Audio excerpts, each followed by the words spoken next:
Isang magandang binibini aking nakilala habang nakatambay sa kanto. Ang pangalan ay Magdalena. Hinawakan ko ang kanyang kamay, sabay pang napangiti at tinanong kung bakit inabot siya ng ating gabi. Ako ay tinalikuran at hindi na pinansin. Ano ba aking nagawang mali? Sana ay liwanagin. May nasabi ba akong masakit at ikaw ay nasaktan? Gusto ko lang na masayang makipagkaibigan. Siya ay muling humarap, payak akong sinagot sa kwento ng kanyang talabuhay. Labis akong nalungkot. Wala na siyang ama't ina, pero may kapatid na tanging siya ang nagpapaaral, ngunit palaging sai kanyang pulsa, pagkat di siya nakapagtapos na elementarya. Kaya sa pagbibigay ng aliw lamang siya umaasa. Kawawang Magdalena, kapit sa patalim. Kahit ganyan ang hanap buhay, sana'y wag nating kutyain.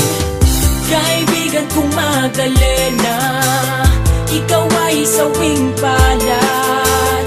Ako ay nandito lang at sa iyo ay handang tumulong. Kaibigan kong Magdalena, kahit ika'y sawing palad, ako ay nandito lang at sa iyo ay handang tumulong. Kalabating mababa ang lipad, ang tingin sa kanya ng mga tao na ang mga matay mapanghusga. Dumating ang panahon at nakatapos ng pag-aaral kanyang kapatid. Simula ng pagkaraos nila sa kahirapan na matagal niyang iginapang. Dugo at pawis ang puhunan niya ay hindi nasayang. Walang kapantay ang saya na nadarama. Niyakap kanyang kapatid, lumuha ang mga mata at aking pinunasan ang luha ng kaligayahan.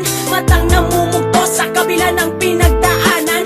Nagkasundo na siya naman ang pag-aaralin ng kanyang kapatid hanggang siya'y makatapos din. Masaya ako para sa'yo, Magdalena. Naway grasyang dumarating sa'yo'y tuloy-tuloy na.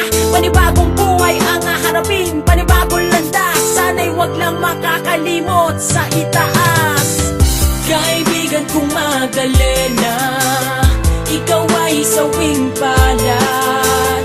Ako ay nandito lang at sa iyo ay handang tumulong. Kaibigan kong Magdalena, kahit ika'y sawing palad, ako ay nandito lang at sa iyo ay handang tumama. Isang gabi, may masamang nabalitaan. Habang naglalakad, kanyang kapatid ay nasagasaan. Ako'y pumunta sa tahanan ni Magdalena at sinabi ang napakasakit na balita.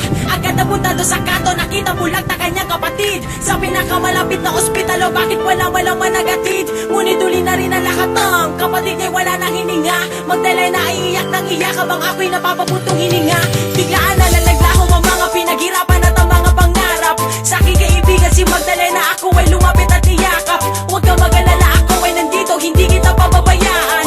Tahan na aking kaibigan at ang aking kamay ay iyong hawakan. Bakit mo nagkakaganito para mapinagbalingan ang lahat? Nakamalasan aking kaibigan na hanggang ngayon ay di makaangat. Kahit papano sana ay makamit kung ano man ang kanyang hinahangad. Kaya lang kawawa Magdalena sapagkat siya ay sawing palad.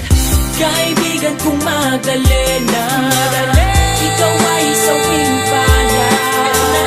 Ako ay nandito lang at sa iyo ay handang tumulong. Kaibigan kong Magdalena, kahit ika'y sawing palad, ako ay nandito lang at sa iyo ay handang tumama.